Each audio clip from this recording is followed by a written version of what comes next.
So, good morning, good evening, good afternoon, each one of you. Today, we welcome you all to another interesting episode of our special series where we talk to various global experts about the things of our interest, elder care. So, today we are going to have a conversation close to our heart. As we know, in India, the elderly population crosses 150 million and it's expected to double by 2025. The question is no longer if we need better senior living models, but how soon can we make them a reality? With myself, I have my lovely co-host Pankaj. So Pankaj, patent onto you. Thank you, Dr. Mrigna, and my genuine appreciation for Mr. Sockalingam to come on the podcast. Soka comes with a lot of background and a lot of knowledge in terms of business models as well as financial models and senior living.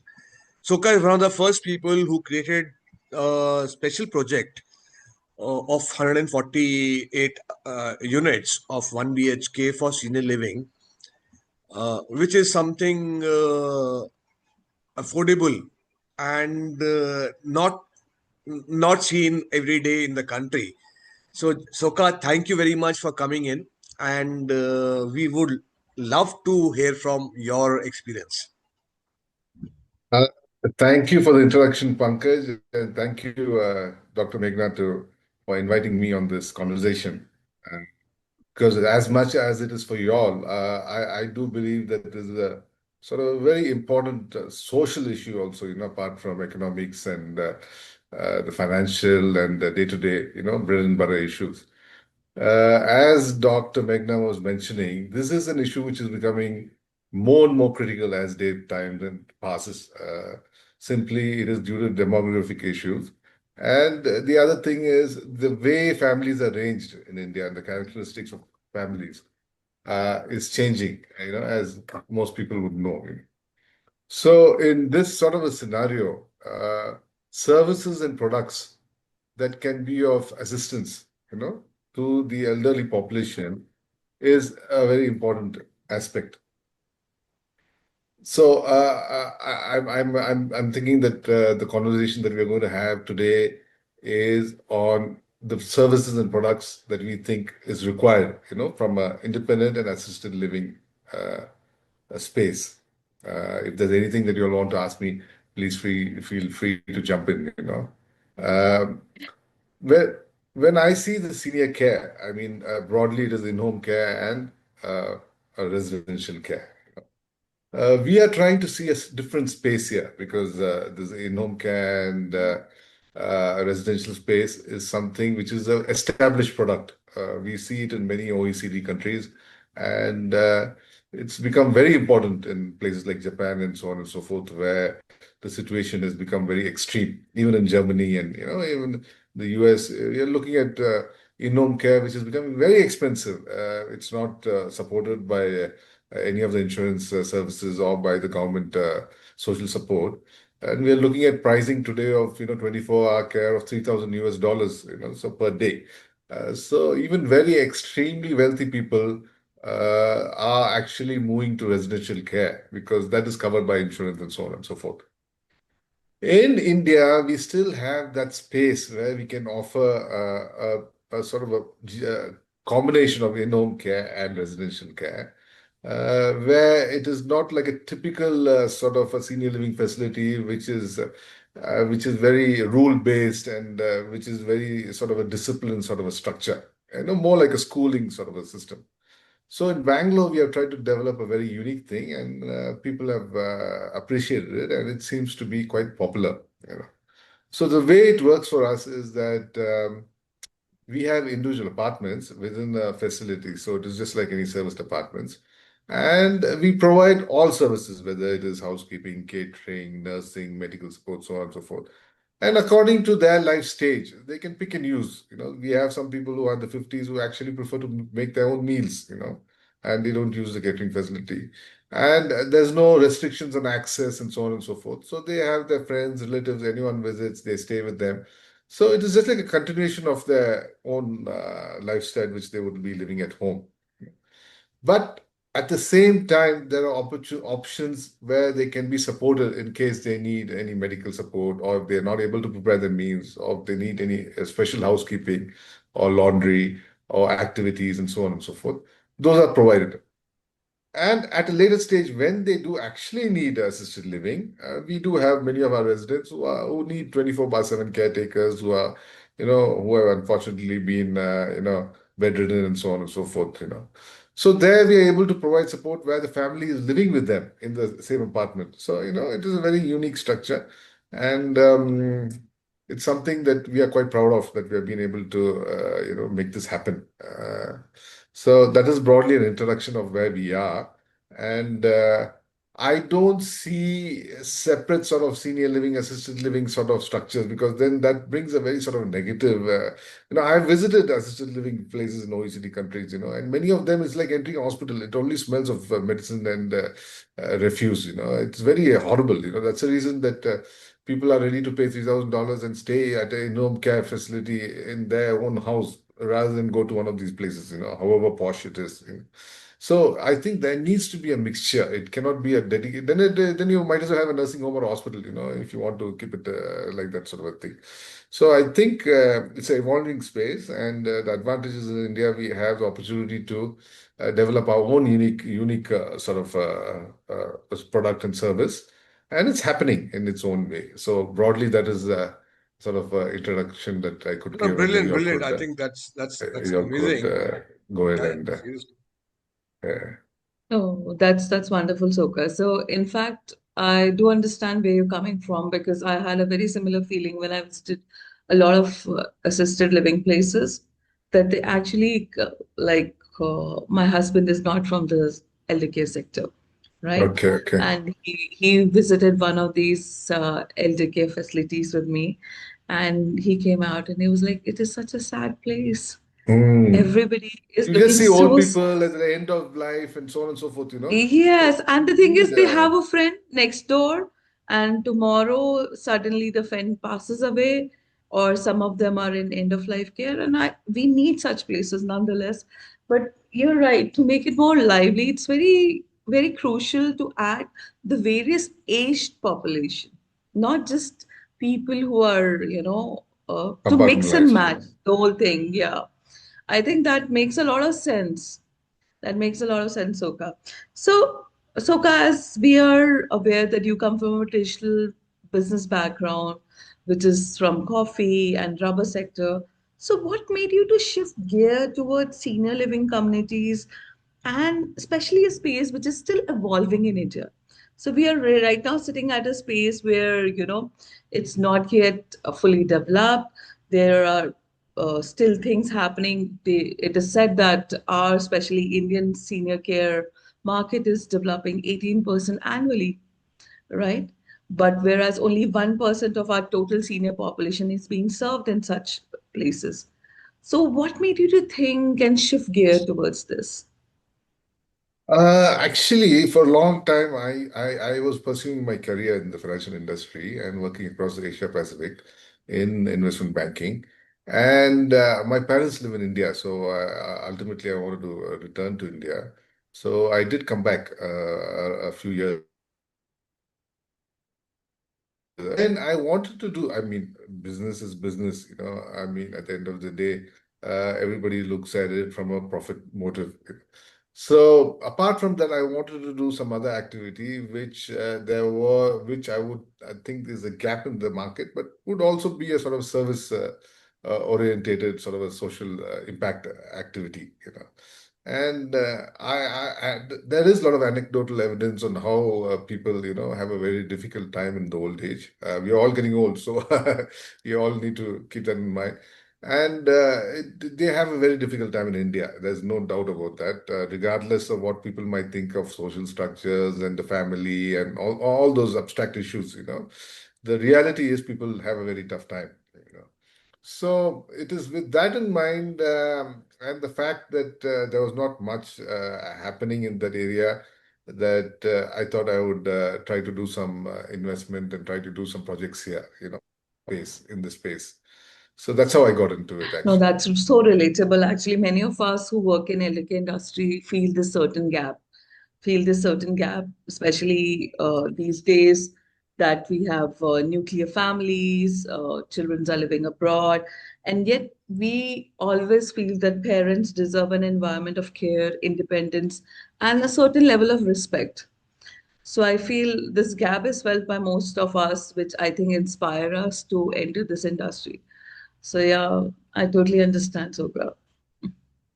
I think, yeah, all Yeah. these points are so No, but valid. Yeah, sorry. no, in terms of this, Pankaj, I mean, you are a sort of expert in the industry, and you are involved in regulatory issues on a day-to-day basis. Now, how do you see? Because what I'm seeing is that many purely assisted living facilities, I don't want to put the names, they are struggling simply because what happens is that the costs are high to provide the services, you know. And the second thing is that there's insurance and there's no other social support in India. Like in OECD countries, you have, the insurance or social service. So they're able to run it up till the end of life, but in India, it's not covered. So you have a demand, but you don't have that support for that demand, So how do you see this evolving, that assisted living as a separate thing, or you think, there's going to be some new models, or you think insurance is going to come into play? Because I don't see the government is going to have the resources. I mean, Kerala is a place where they are really focusing on the senior care from the government sector, and they have developed some good home care models, which is working. But I don't see that anywhere else, even in the other richer states in India, it's not happening. So how do you see that evolving in that sense? See, in my opinion, when I speak to the American counterparts or the Australian counterparts almost once a day, they have this Medicaid, Medicare. Even with that kind of a transparent system, they are struggling. So when it comes to insurance in India, we have finally managed to get that out of hospital care to a certain extent. Some insurers are doing it. But that is also 15 days, 20 days, 1 month, Correct. But long term in India, with the population given and with the demographics in terms of the rural and urban population, I don't see it happening in the next 7 to 8 years. It's It's going not to be really possible. tough. Mm. Very tough. The Because business model financing, will not work. Getting I it? know, because assisted living, say, suppose you have a person who's bedridden, who's having a memory loss, whether it's dementia or whatever this case might be, and who requires a care. So the options are stark now in India. Either you go to the charity sort of places, or you at home you have some caretaker where the quality of service and everything is suspect, or you go to one of the more high quality places, but the costs are well known. You know how much it's going to cost. I One and a don't want to half put lakh a number. rupees. Yeah, per month. So you're talking of for 2, 3 years. It's not going to get over within 1 year. It's not palliative care that is going to this one. So there you're talking of say 15 into 15 into around 40, 45, 50 lakhs. Whether, I mean, we have to talk it from a realistic basis. We are not talking of the 1% of the population in India which are billionaires. We are talking of the majority population. That is where I think the regulatory focus and specialists like you and Dr. Meghna and all have to work out how, I mean, from a social perspective, how that can be addressed. We are trying very small numbers, where if you know the numbers, how in the metropolitan cities, we are talking of thousands of beds. That's nothing, What just now, Dr. Meghnaji was talking about the numbers, 18% growth and that, the population size and so on and so forth. So where is that, and where is the 6,000 beds what each city is having? Nothing. It is not even No, a no, no, drop no, in the no. ocean. Soka, these solutions will come automatically. Okay. And that is where we have to step in Hmm. as people from the industry or people who are so called the educated class. Correct. In my opinion, like LIC was started, we will have to create a fund. Yeah, capital has to come because see And how obviously, much. without capital, it will not work. how much capital can individual people, private people put and try to develop this, when it's not like IT or something like that. It's not an economic industry, which is going to generate its own capital flow. So that is where regulatory support should come. That's what I'm saying. Like LIC, Hmm. which is life insurance. I know. Okay, probably we can just rename it as old age insurance. I know. And they should link it up with the, provident funds and all those things, because it is not only for financing while you're fit after you retire. It's also for financing when you're sick after you retire. You get what I'm saying, That concept should come into play. The social See, sector should, old age is the longest period of a person's life, and once you retire or once you so-called get above 55, I'm hitting there already there, is indefinite. So these solutions, that's why I keep telling Mrigna, let's not depend on the country policies. Let's create it ourselves and suggest it to them. absolutely, that's the way it goes because see, the government is focused on so many other issues, and generally, administration is focused on the people, on the young people, and the tax-paying people because that is where the revenue comes. So that is the nature of administration, wherever it may be. There's nothing secret in that. So nobody is going to be bothered about the people above 70, 80, and all those things and what's happening and all those things, other than just some. Out of the blue, something might happen and just for the publicity. So this is where the effort should be directed to, whether regulatory, getting, a social impact activity happening and capital and investment. And now I think it's good that you people are now trying to, develop the network by bringing नहीं नहीं all हो sorts of जाएगा हो people, जाएगा. It's just a matter of all another those 2 3 people, years. all those people into the These play, things will fall into place. It's good. So I And think I'm happy. yeah, please go ahead. Yeah, no, please go ahead, doctor. So it's no, I was agreeing. In fact, you're very correct, and I think in this case also sensitization of all the stakeholders is what is really required. So here, like the conversations we all are having together. So I think these such conversations make a very crucial role in not only sensitizing the policy holders, but also, your policy makers, developers, people who are into this kind of a field or who are planning to venture into this kind of a field. So I think that's very critical, and Hmm. especially more collaboration I feel between the private and the public sector is what is needed. That can like be the base of everything, because Hmm. again, private people cannot do everything considering the funds required and everything else. And also I feel government won't be able to manage everything by themselves, so it has to be like a kind of a collaborative effort. And here, what Pankaj and I really agree to is that conversations like this is what propels it, and little by Absolutely. little, building on this network and helping people from the within the network only to start collaborating. In fact, we have had many of our partners who we have interviewed before, or our knowledge share partners who have collaborating now in various projects that otherwise wasn't possible. So I feel that's considering that Elderly Care India is not even a year-old organization, I think it's a huge, huge step. It's a huge thing and a huge change to observe. And together as the organizations, we come in together, I feel a lot can be done. So I have a quick question for you, Soka. Yeah, yeah, We sure. all have very nice, assisted living care facilities and everything down south. So why do you think it makes down south so suitable for everything versus doing something up north here where we are? I think getting into answers for this would unnecessarily, enlarge in our conversation. But in a nutshell, I think even in South, there are few markets. It's not, and those markets have developed because historically there are historical reasons. Whether you see Coimbatore, whether you see Kerala, whether you see Chennai, then bits and pieces of Bangalore, little Hyderabad. So I think the reason is that. you had at the independence during the independence time and during that time, you had a lot of this professional people who were from the south who were working in different whatever the government, public sector, and so on and so forth. Because public sector was the main employer of choice during that period.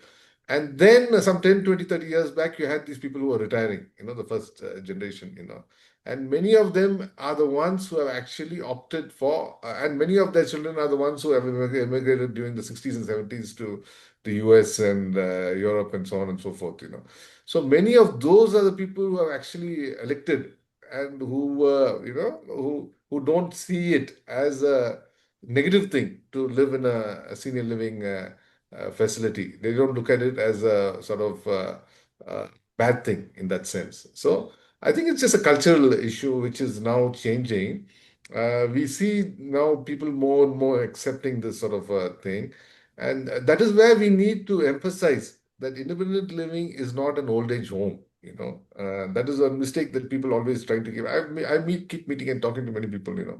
It is more a lifestyle issue, a lifestyle thing. You want a facility where you don't need to bother whether you want catering, whether you want food, whether you want laundry done, whether housekeeping, whether you want your car, driver. It's a lifestyle thing, whether you don't want to be running around to get your, blood panel done and all those things. You get it done at home. So, and then you then take care of your own requirements after 5 years, 6 years, suppose you want something. So that is what I think should be promoted and people should become aware. So it is a challenging task, but I'm hoping and I'm optimistic that it will only grow and people will become aware of these things. Soka, So, coming from this perspective, when you started off,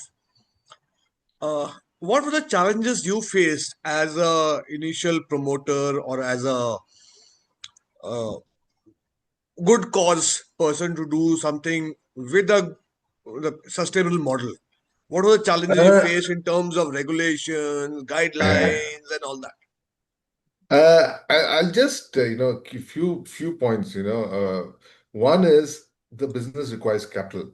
Nothing runs without capital, and since this is not a well-known industry, you cannot just pull out and say that these are the returns, these are the metrics, so on and so forth. It's not like a hotel business that you know what the average room rates are, tariff rates are, or occupancy. All the economics are not available. So debt and equity markets are not available for such sort of projects. It is more like a property project. So the person who starts has to actually do everything. So, it is not a regular business activity. So persons have to do it. So that is as far as establishing these sorts of things are concerned. Second is sustainability. Without sustainability, everything will shut down. How long is somebody going to keep on putting resources to make something run? So there you need to find the right model. So that is one thing in India is that we need to keep affordability in mind. It's not right to just see the 1% and then make a project. You have to do the project based on demand from the middle end, where the demand can arise. So that is where you need to have a proper model, which again, people have different ways of coming up with their own service model and so on and so forth. And people are coming up with very innovative. You must be speaking to so many people, they'll come up, you have very, across the scale, you have products. Third, as far as regulatory is concerned, we are still in a sweet spot. Uh, the reason I say it's sweet spot is like you had the IT industry, which was around 30 years, 40 years when you used to be in Karnataka, when Infosys and all those, when the big companies started, there was a sweet spot. They were not had to follow the labor laws. They didn't have ESI, PA, all those things. It's a good thing. You don't have regulatory overburden, so you can develop your business. So though you all are proposing so many things, in terms of regulatory rules, regulations, this one, so on and so forth, I think the fact that now regulatory burden is less helps people to set up businesses. The Oh, entry barriers are less. okay. I never thought it that way, to be very Yeah, no, honest. like how the IT industry developed. When they developed, they didn't have any tax, they didn't have any all this labor inspectors were not allowed to check all sorts of things that there were. So it's a very small industry. You cannot then put so much of regulatory burden on them. Then they have to start investing in that. They need all those people and all those things. And in any case, it's not like you have 10,000 beds in the state, in the city, that you need a microscopic thing. The market will take care of itself. If people don't like, they will leave the place. It's not a free service. It's not a social thing. So to that extent, as of now, I would see it from that angle, that the fact that the regulatory burden is not so much is a good thing. At least the industry can develop. Then you start regulations, you start things, then they have a product is well established and so on and so forth. So these are the sort of general things, how things are happening now. Excellent, Obviously, excellent. Yeah, I think uh, this obviously, was over time, regulation will only increase because that's the reason government is there. Once they know that things are happening, they will regulate. That's why you have so many bureaucrats. You want regulation. So it will happen. But no, that's no. where we Once in are a now. while, I get this kind of message on my LinkedIn. People Yeah, saying, "Pankaj, why are you trying to complicate the industry?" I said, my standard reply was, this is the national standard of Australia, this is the national standard of UK, this is the national standard of America, this is the national standard of UK, of Europe. At one time, you want the same standards, but you don't want to accept any standard in India. no, because there, Australia, US, all of them are paying the assisted living people, so they need a standard. Here, no one is paying the assisted living people. People pay out of the pocket. So if they don't like the standard, they will go to the next standard. You get what I'm saying? Here, it's a user choice, like a private school. Either you go to your government school in the village, there you're getting a free education, the government is paying for you. So the government has to enforce standards and ensure that the teachers there, he teaches those subjects, the toilet is like this. But when you are paying to a private school, international school in Delhi, if you are paying so much, so if you don't like it, you will remove your child and go to the next school. So it is Hmm. a so we are still not reached a stage where the government is has to be involved because they are paying so much of money that they have to ensure that the standard is maintained. Or you put the standards, who's going to pay for it? See, suppose you put all the Australian standards and the standards that they have in OECD countries. The maintaining the standards will cost you 50,000 rupees per person per month. Who's going to pay it? It's a I matter of money. totally agree with you. Totally We agree should with you. not Totally. compare ourselves with the OECD things just for the sake of saying that we are, I don't know where we are and so on and so forth. We should be practical, I think. Pragmatism is important in this. Hmm. Dr. Mrigna, No, you have any? yeah, no, really, I was very engrossed with the conversation, and I think it's a very interesting viewpoint and perspective when we think of these assisted living, not as assisted living places, I would say, but these senior retirement communities as a lifestyle choice. Like we like golf, so we try to buy a house in a golf club, right? Next to Absolutely. it. So why can't senior living or a place where you have, let's say, a little more comfort for seniors be a lifestyle choice? So I love the idea and I love the vision behind it, Soka. It's quite unique, honestly, because earlier we have been selling it as a need, that you need it and you require it, and what will you do without it? Which I feel didn't had that emotional appeal as something that they would have a choice to do. That I have a choice, maybe as a lifestyle, I would like to live more comfortably when I'm older, maybe not in my home, another apartment that I have bought for myself, which actually sounds even interesting for the seniors because the thing is, at this age, they also don't want to be pushed around, Yeah, right? most So of them they want don't to want be to be pushed. independent. Yes, that's the so even if they feel that this idea came from them, that they want to have this kind of a lifestyle and it's a choice from their side, I think it makes it further more acceptable than pushing an old age or an assisted living community on them. I think it Absolutely. makes a lot of sense.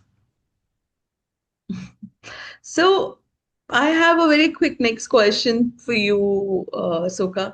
So though we are talking about aging as a challenge, we also here also celebrating with your, senior living place, the celebration of life, as we call them. Absolutely. So we're celebrating life, the second innings.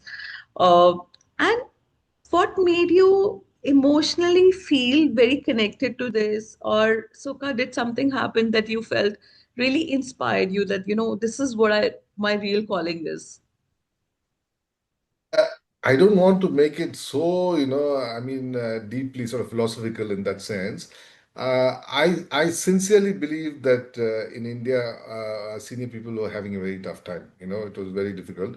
There's always a lot of good things. I'm talking about the average, and I was hoping that I could develop something that would be provide a choice, as you say, as something else, and the fact of the matter is people are living long. And as you live longer, you are bound to get more disease. We are human. It's not going to change. So it's keeping it. And I wanted to develop the other challenge I was looking at is trying to develop a model which would be economically sustainable, because there's no point developing something which is going to be forever charitable or forever unsustainable. So those were the things that essentially drove me. I'm still involved in other activities, other businesses, and all that. So it's not like that. I should not make a false claim that I'm 100% only into the senior activities and 100%. Obviously, I feel very sincerely about those issues, but it's important that people look at it from all angles. Whether it's a commercial, whether it's sustainability, whether it's economical, and so on and so forth. Wow. Oh, that's I think this was from the heart, what you said. Yeah. And I It's think it's important to be pragmatic at the end huh, of the day. I think more than that is, I think it takes a lot of courage to be very honest and open about what you want to do.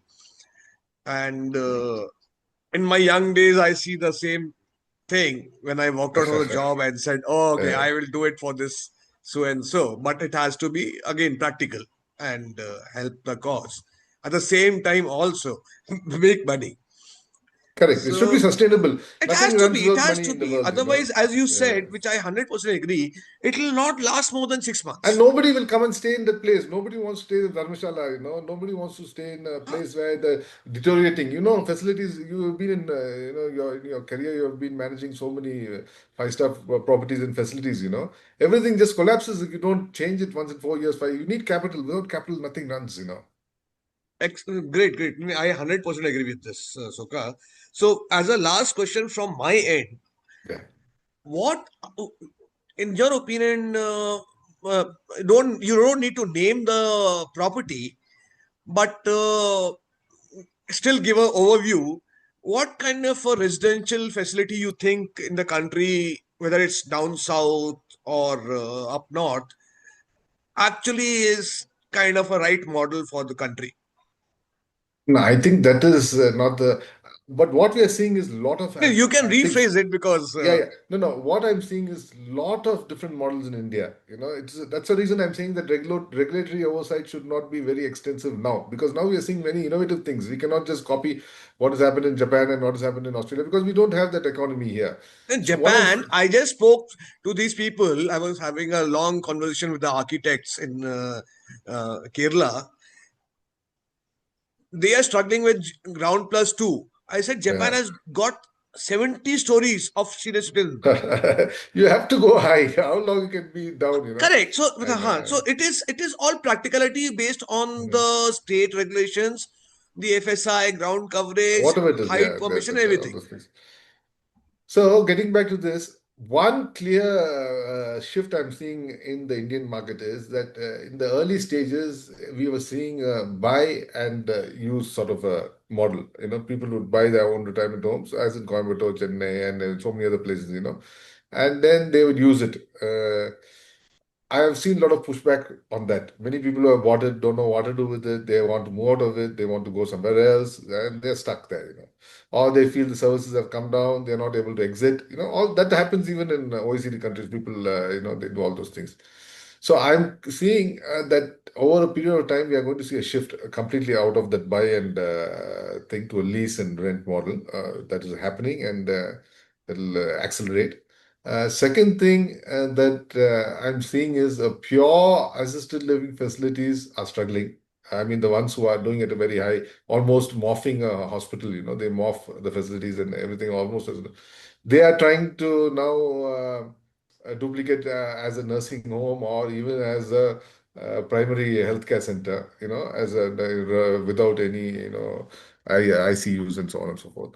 So they are trying to move up. And then you're seeing the independent living facilities. We are there in the space where we have both, as I was telling you, but obviously we are not having a situation where we have 24/7 oxygen supply and so on and so forth, which others are having, which is like closer to the nursing home. So normally those patients overseas are taken care in nursing homes, not in assisted living places, people who require all those facilities. So that's a general trends we are seeing. So now we don't know where we are going to end up. As I'm saying, it's good that we have a lot of ideas and changes happening, so that ultimately we come to a place where it works in this sort of environment. Brilliant. Dr. Mrigna, any Yeah. last questions from your side? Yeah. No, I think it's really interesting, and honestly, it's really fresh perspective, I would say, that today we have got while talking to Soka. So, Soka, thank you so much for joining us, and thanks for your journey. I think it's story like yours that gives us direction to the entire elder care community in general, because at times we do need this pragmatism, as you say, to move and propel ahead, which is very important. And to our listeners, remember that the future of aging in India really depends on what we build together. Whether you are a policymaker, entrepreneur, or a family caregiver, you are the part of this change. So we invite you all to be a part of this change, to reach out to us, and to connect with us. Thank you so much, everyone. Thanks. Thank you, Meghna, and thank you, Pankaj. It's been a good session speaking to you all. And I would like to congratulate you all on this effort, because this is very important and it's needed in today's society and today's India. And thank you for talking to me. Soka, really appreciate your taking out time and coming on this session. And we look forward for much more learnings and guidance from from the service providers, investors, builders, and the entire gamut of people who are involved in this. So really, thank you very much. Thank you. Thank Namaste. you. Yeah. Yeah. Thank you. Thank Thank you. you so much. Thank you. Bye. Bye.